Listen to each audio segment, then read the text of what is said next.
Pemirsa, mengikuti tren turunnya kasus COVID-19 di sejumlah daerah, sejumlah aturan mulai diperlonggar. Namun persepsi pelonggaran yang berbeda di masyarakat dikhawatirkan akan memicu gelombang ketiga.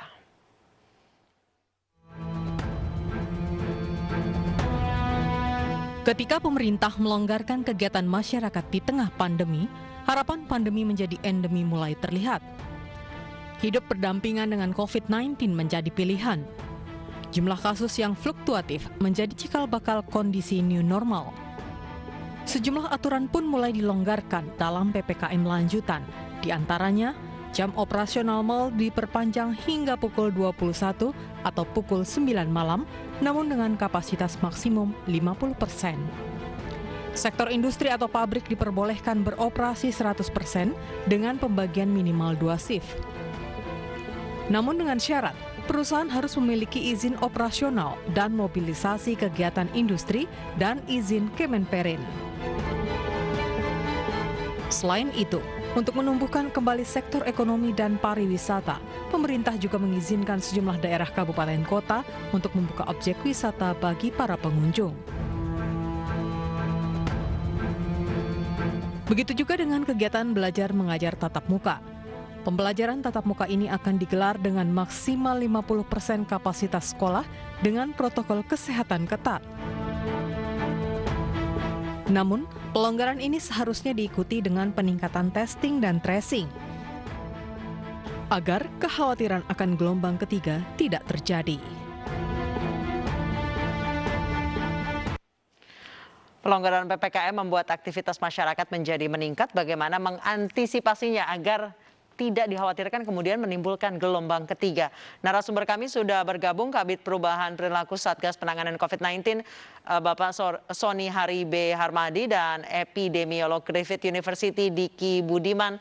Mungkin saya ke Mas Diki terlebih dahulu. Pak Diki, menurut Anda gelombang ketiga apakah akan terjadi setidaknya awal tahun 2022? Ya, potensinya tentu ada, dan ini kembali pada kita, ya, kita semua untuk menjawab apakah itu akhirnya terjadi atau tidak. Karena di semua negara gelombang ketiga ini ya sedang, bahkan ada sebagian sedang terjadi, dan yang lainnya sudah mulai terlihat akan terjadi seperti di India. Nah, yang menjadi permasalahannya adalah untuk Indonesia, meskipun kita dengan laporan WHO ini sekarang sudah menurun, ya, bahwa kasus untuk infeksinya 25% menurun, kematian 37% menurun, tapi harus diingat bahwa masih ada 11 provinsi yang memiliki level community transmission di level 3, artinya tinggi. Dan yang sangat tinggi masih ada 4 provinsi ya community transmission, dan sisanya belum juga keluar, sebagian besar belum keluar dari level community transmission, yang artinya bahwa sebagian besar kasus infeksi di masyarakat ini masih terjadi di komunitas. Baik. Selain itu, meski tes positivity rate kita menggembirakan secara nasional ini turun, tapi harus diingat bahwa kontributor untuk testing ini selama ini kan Jakarta. Selama ini Jakarta. Jadi kalau Jakartanya membaik juga nasionalnya. Tapi kalau dilihat satu persatu, mumpung ada Pak Sony, saya sampaikan juga bahwa masih ada ya, yang tes positivity rate-nya lebih dari 20% itu 18 provinsi. Baik. Ya berarti ini berbahaya sekali. Kenapa? Artinya potensi ledakan yang besar. Termasuk masih ada 5 provinsi yang tidak mencapai benchmark yang 1 orang dites per 1.000 orang per minggu. Nah ini artinya dia nggak bisa dihitung bahkan tes positivity rate-nya. Nah inilah yang selain tadi nanti dalam vaksinasi yang juga belum setengah dari total populasi yang lengkap. Ini yang berpotensi, Anissa. Baik, saya ke Pak Sony. Pak Sony, pelonggaran PPKM ini buat masyarakat kemudian banyak produktivitas di pusat keramaian, sudah banyak yang liburan lagi, tatap muka juga akan mulai. Bagaimana seharusnya menyikapi penurunan level PPKM ini? Karena nampaknya masyarakat sudah mulai jengah dengan stay at home ini. Ya, betul bahwa perkembangan kasus COVID-19 terutama di Jawa Bali itu telah menunjukkan perbaikan yang signifikan, ya. Tapi berkali-kali baik Bapak Presiden, Pak Luhut selaku koordinator, juga Kasatgas menyampaikan bahwa kita perlu sangat berhati-hati. Pembukaan dilakukan secara bertahap, bertingkat, dan berlanjut. Oleh karenanya, sudah diminta dalam rapat koordinasi kepada seluruh kepala daerah Pangdam, Kapolda, Danrem, Dandim, Kapolres untuk betul-betul mengawal implementasi peraturan tiap sektor sesuai level kabupaten kota yang ada di dalam instruksi Menteri Dalam Negeri. Jadi, kalau dia berada di level 3, maka sebetulnya aturannya juga disesuaikan. Jadi, tidak kemudian berupaya membuka tanpa mengikuti aturan. Makanya aturan ini dalam pengawasan yang ketat dan kepala daerah harus melakukan. Lalu kemudian juga akan ada tim yang melakukan pengecekan secara random penegakan aturan Inmendagri. Kami paham bahwa masyarakat sudah jenuh, tetapi kita nggak akan selesai pandeminya kalau berkali-kali kita naik turun dan seterusnya. Pak Soni. Bahkan ya. Pak Soni, mungkinkah akan ada gelombang ketiga awal tahun 2022 jika kita berkaca pada akhir tahun 2020 kemarin ada peningkatan karena libur akhir tahun? Ya, kita belajar dari pengalaman kemarin, kemungkinan tidak akan ada libur panjang ya. Jadi kita juga berupaya untuk sangat berhati-hati. Intinya pembukaan sektor, pembukaan aktivitas itu dilakukan secara berhati-hati ditambah dengan protokol kesehatan digital. Ya, jadi kita juga menggunakan platform Peduli Lindungi yang diperluas untuk beberapa sektor nanti ya, seperti misalkan tempat wisata di level 2 baru boleh dibuka, lalu kemudian juga perkantoran yang non esensial yang nanti juga akan bisa dibuka setelah dia masuk level 2. Jadi memang kita akan betul-betul berhati-hati, sangat berhati-hati karena pengalaman kemarin menunjukkan bahwa sangat berbahaya jika kita tidak berhati-hati. Dan oleh karenanya kerjasama dengan kepala daerah ini penting sekali untuk betul-betul menjaga daerahnya. Dari level 3, kalau sudah sampai level 3 jangan puas, harus diturunkan ke level 2, harus diturunkan ke level 1 dan seterusnya. Baik, Pak Soni, penurunan level PPKM ini berarti masyarakat sudah siap hidup berdampingan dengan COVID-19 yang berarti kemungkinan akan turun ke tingkat endemi. Kalau menurut Anda seperti apa? Sudah siapkah?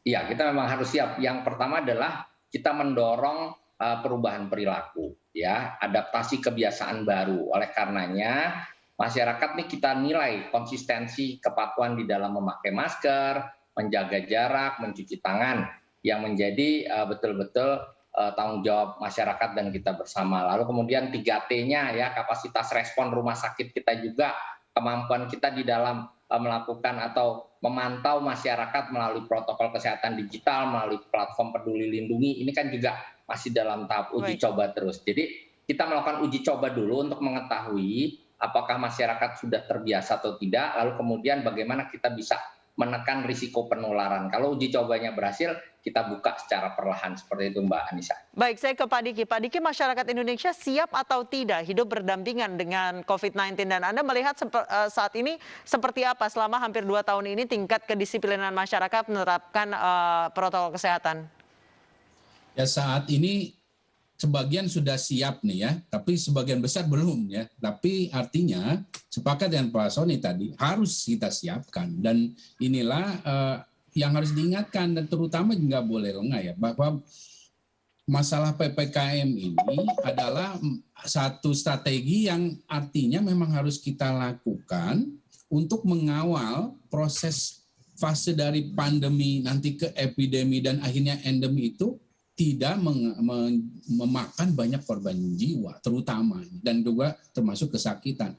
Nah, dalam menyiapkan ini tentu perlu waktu, dan PPKM leveling ini tidak hanya masalah mengatur ya gradasi dari pelonggarannya, tapi juga masyarakat sudah harus mulai terbiasa bahwa selama masa bahkan nanti pandemi dicabut kemudian epidemi, itu yang namanya 5M itu harus tetap kita upayakan dilakukan. Baik, karena Pak Diki, ya, saat ini tengah merebak varian MU atau MU, itu kira-kira akankah meledak seperti Delta? Data terakhir syukurnya ya, mudah-mudahan ini tidak berubah juga. Data terakhir sepertinya dia tidak sedahsyat Delta. Kemudian C12 tidak sedahsyat Delta. Tapi yang harus dicatat bahwa dia bisa menginfeksi. Orang yang sudah terinfeksi Delta ya bisa terinfeksi lagi. Orang yang terinfeksi Alpha ya bisa terinfeksi lagi. Nah, ini yang artinya kita memiliki ancaman. Nah, oleh karena itulah pintu masuk ya harus diperkuat, tetap dijaga, diperkuat. Ya, kemudian ya ini 3T 5M vaksinasi harus terus digencarkan di semua wilayah karena apapun variannya, Mbak Anissa, strateginya tetap sama. Nah, sekarang masalahnya saya melihat di masyarakat ini abai ya, bahkan di perkantoran merasa sudah aman. Nah, inilah yang akan membuka celah varian-varian seperti ini bukan hanya bisa masuk atau menyebar, tapi bisa lahir ya masalah varian-varian baru ini. Nah, inilah yang harus diberikan kesadaran dan juga disadari oleh masyarakat ya, terkait potensi ancaman varian ini.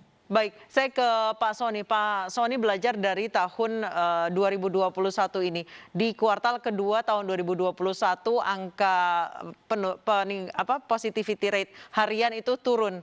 Kemudian bisa dibilang di kuartal ketiga 2021 itu naik drastis, bahkan angka tertinggi mencapai 59.000. Ada kelengahan di kuartal kedua tahun 2021. Mall sudah mulai buka, bahkan ada di beberapa mall kita berasanya tidak ada pandemi. Kantor sudah mulai 100%, 52 tidak ada WFH, tidak ada WFH, kemudian sekolah juga beberapa sudah mulai uji coba tatap muka. Apakah ini tidak dikhawatirkan akan terjadi lagi yang di tahun 2021 ini, Pak? Ya, tentu kita khawatir ya, tentu kita sangat hati-hati, pemerintah juga sangat berhati-hati, tapi yang perlu dipahami bahwa kita tidak bisa terus-menerus buka tutup ya. Kita harus mulai menyiapkan skenario bagaimana tadi hidup berdampingan dengan COVID, aktivitas secara perlahan, bertahap, itu dibuka sambil melihat risikonya. Nah, pembukaan aktivitas tadi tidak seperti yang dulu, misalkan kita buka begitu saja. Oleh karena sekarang pembukaan aktivitas tadi harus diikuti oleh sejumlah persyaratan yang kita sebut sebagai protokol kesehatan. Ada syarat-syarat orang boleh beraktivitas. Makanya konektivitas dengan Peduli Lindungi itu menjadi sangat penting untuk meminimalisir risiko penularan. Artinya kita ingin secara perlahan membuka aktivitas, terus kemudian juga bertahap juga aktivitas yang paling penting duluan yang kita buka, tetapi kemudian kita mencoba memitigasi risiko penularannya serendah mungkin. Dan juga sesuai dengan kondisi wilayahnya sehingga nggak sembarangan wilayah dibuka. Baik, Pak Sony, saat ini beberapa wilayah di luar Pulau Jawa itu masih PPKM level 4. Masih positivity rate-nya cukup tinggi. Sementara masyarakat di selain Pulau Jawa itu tingkat kepatuhannya bisa dibilang sangat kurang. Dan sistem testing dan tracing mereka yang ada di daerah, apakah memang secanggih di Pulau Jawa dan Bali? Ini terus ditingkatkan ya. Memang kita tahu bahwa testing dan tracing di luar Jawa itu masih terbatas, tetapi sekarang sudah jauh lebih baik.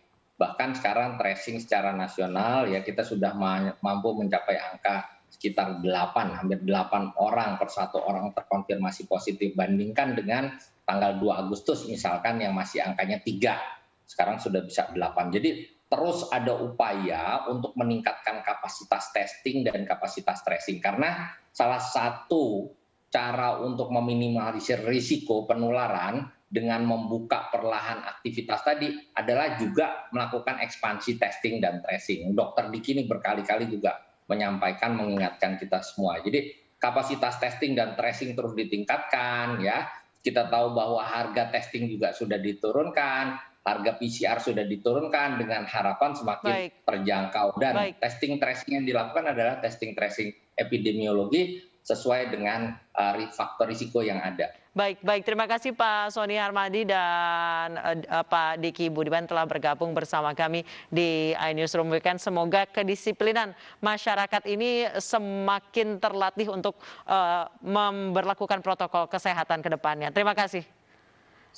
Pemirsa, usai jeda seorang bocah berusia 6 tahun nyaris buta karena diduga jadi korban pesugihan dan ilmu hitam orang tuanya. Informasi selengkapnya akan kami hadirkan usai jeda.